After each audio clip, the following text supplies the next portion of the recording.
রোজই কেউ না কেউ গ্রেফতার হচ্ছে, বিভিন্ন অভিযোগে গ্রেফতার করছে পুলিশ। সেই তালিকায় কে নেই? তা বড় তৃণমূলের নেতা, প্রাক্তন মন্ত্রী, প্রাক্তন বিধায়ক, কাউন্সিলর, সেই তালিকা দীর্ঘ।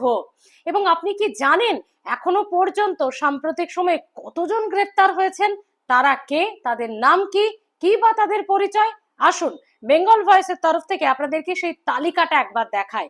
যদিও বিজেপির তরফ থেকে বলা হচ্ছে এই তালিকা সবে তো শুরু, এই তালিকা চলবে দীর্ঘ। তার মানে গ্রেফতারির সংখ্যাটা আরো বাড়বে, গ্রেফতার আরো অনেক নেতাই হবেন এবং সেখানে তাবড় নেতারাও থাকতে পারেন। কি অভিযোগে গ্রেফতার হননি বলুন তো?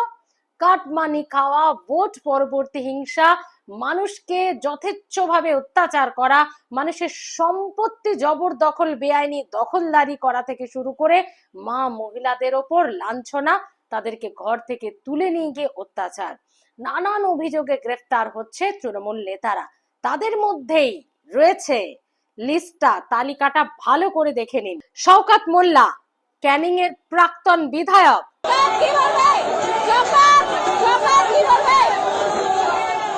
দেবপ্রসাদ বাগ, কাল্লার প্রাক্তন বিধায়ক।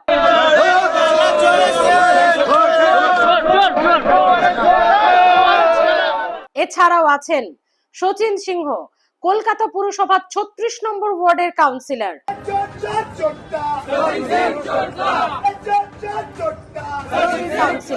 অরিজিৎ দাস ঠাকুর, তৃণমূল কাউন্সিলর।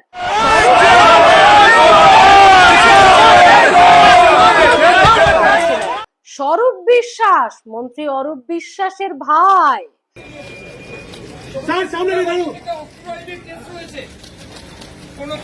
এবং শুধুমাত্র প্রাক্তন মন্ত্রী অরূপ বিশ্বাসের ভাই বলা যাবে না, এছাড়াও স্বরূপ বিশ্বাসের নিজস্ব পরিচয়ও আছে। গোটা টালিগঞ্জ ইন্ডাস্ট্রিটা, ফিল্ম ইন্ডাস্ট্রিটা তার হাতের মুঠোয়।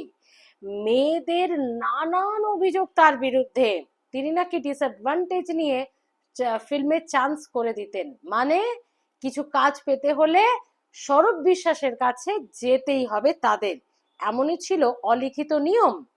অসিত মজুমদার, চুচুড়ার প্রাক্তন বিধায়ক। শামসুল ইসলাম, নন্দীগ্রামের তৃণমূল নেতা।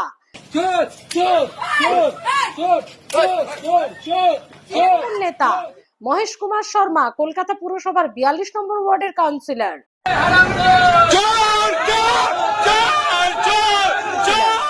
রাজু পারুই, বৈদ্যবাটি তৃণমূল কাউন্সিলর। দাদা কি কারণে আপনাকে বললো? মানুষ ভট্টাচার্য, বর্ধমান 1 নম্বর ব্লকের তৃণমূল সভাপতি।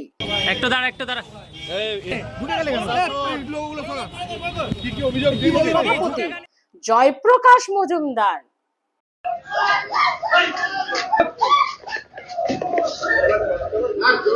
যখন বিজেপিতে ছিলেন তখনও মার খেয়েছিলেন কচু বনে, আবার তৃণমূলে জয়েন করলেন, সেখানেও বিভিন্ন অভিযোগে গ্রেফতার হলেন।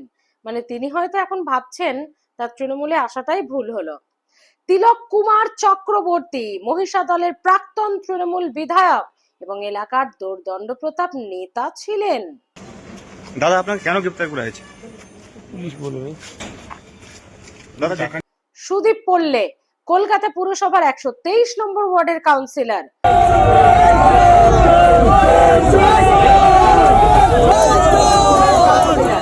পরিতোষ দত্ত, তৃণমূল নেতা, বর্ধমানের।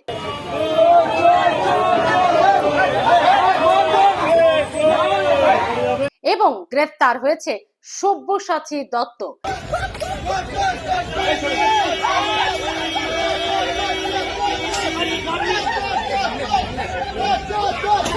গ্রেফতার হয়েছেন অভিজিৎ রায় ওরফে বনি। অর্জুন সিং এর সঙ্গে এই বনির সেই বাকযুদ্ধ, সেই তর্কাতর্কি যেটা ভাইরাল হয়েছিল মনে আছে নিশ্চয়ই। তাকে এরপর পুলিশ গ্রেফতার করেছে এবং কোমরে দড়ি পরিয়ে গোটা এলাকা ঘুরিয়েছে পুলিশ।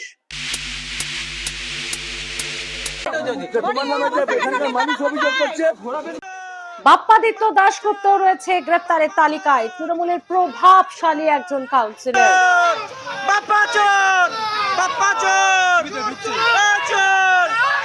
হয়েছেন স্বপন সমাদ্দার, টিএমসি কাউন্সিলর।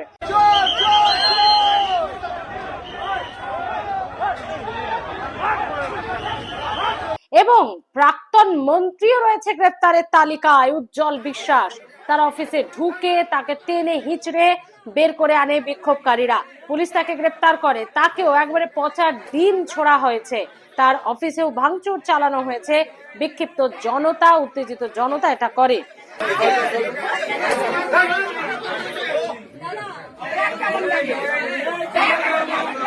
জাহাঙ্গীর খান ওরফে পুষ্পা, তাকে গোটা এলাকায় বাজারে ঘোরানো হয়েছে হাফ প্যান্ট পরিয়ে। ভাবুন একবার, ক্ষমতার দম্ভে এরা কি কি করেছে আর এখন কি অবস্থা। এই তালিকা আরো দীর্ঘ হবে বলছেন বিজেপির নেতারা।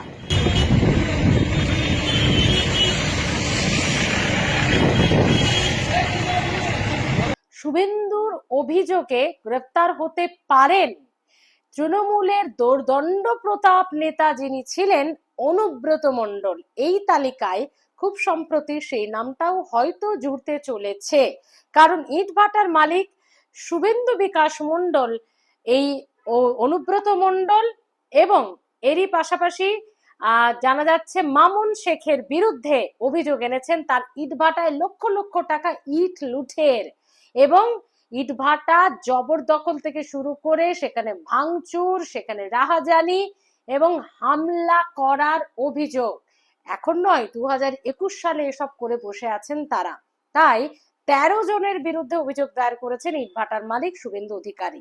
তাদের মধ্যেও গ্রেফতার হওয়ার সম্ভাবনা প্রায় প্রকট, কারণ পুলিশ ইতিমধ্যেই তদন্ত শুরু করে দিয়েছে। তো বন্ধুরা, প্রত্যেক দিনই তো কেউ না কেউ গ্রেফতার হচ্ছে, না সঙ্গে পচা ডিম খাচ্ছেন। পাবলিক যেভাবে তাড়া করে নিয়ে যাচ্ছে, যেভাবে পচা ডিম ছুঁড়ে মারছে, জয়প্রকাশ মজুমদার তো ভয়ে গাড়ি থেকেই নামতে চাইছিলেন না। আমি নামবো না বাবা, মানে পচা ডিম খেতে হবে। মদন মিত্র গাড়ি নিয়ে বেরোলেন, চোর চোর করে তাকে তাড়া করলো, গাড়ির উপর একেবারে ঝাঁপিয়ে পড়লো বিক্ষুব্ধ জনতা। অন্যদিকে সব ছেড়ে দিন, অভিষেক বন্দ্যোপাধ্যায়ের সঙ্গে কদিন আগে কি হলো তো আপনারা দেখিয়েছেন। তাই তৃণমূল নেতারা এখন প্রায় ঘর থেকে বেরোনোই বন্ধ করে দিয়েছেন। আর এদিকে রাজ্যে হু হু করে বাড়ছে ডিমের দাম, চাহিদা বাড়ছে হু হু করে পচা ডিমের, কারণ সমস্ত মানুষ যারা অপেক্ষায় রয়েছে কখন কোন নেতা বেরোবে তৃণমূলের আর তাদের দিকে ডিম ছুঁড়ে মারবেন। তো এই হচ্ছে পরিস্থিতি। যাকে বন্ধুরা, সেই তালিকা আপনাদের সামনে তুলে ধরেছিলাম। এবার আপনারা বলুন, এই তালিকাটা কত দীর্ঘ হতে পারে? আপনার এলাকার কে কে গ্রেপ্তার হতে পারেন? কি কি অভিযোগ রয়েছে? কি কি অত্যাচার কে করেছে? আপনারা যদি কমেন্টে জানাতে চান, স্বাচ্ছন্দ্য বোধ করেন, অবশ্যই আপনার সুচিন্তিত মতামত বা গ্রেফতার হতে পারেন কোন কোন তৃণমূল নেতা কি কি অভিযোগে, প্লিজ কমেন্ট বক্সে জানাতে ভুলবেন না। আপনাদের মতামত আমাদের কাছে, আপনাদের কমেন্ট আমাদের কাছে বেঙ্গল ভয়েসের কাছে খুবই গুরুত্বপূর্ণ। এতক্ষণ আপনাদের সঙ্গে ছিলাম বেঙ্গল ভয়েস থেকে আমি স্মৃতি। কেমন লাগছে বেঙ্গল ভয়েস জানাতে ভুলবেন না। ভালো থাকুন, দেখতে থাকুন বেঙ্গল ভয়েস, সাবস্ক্রাইব করে রাখুন বেঙ্গল ভয়েস।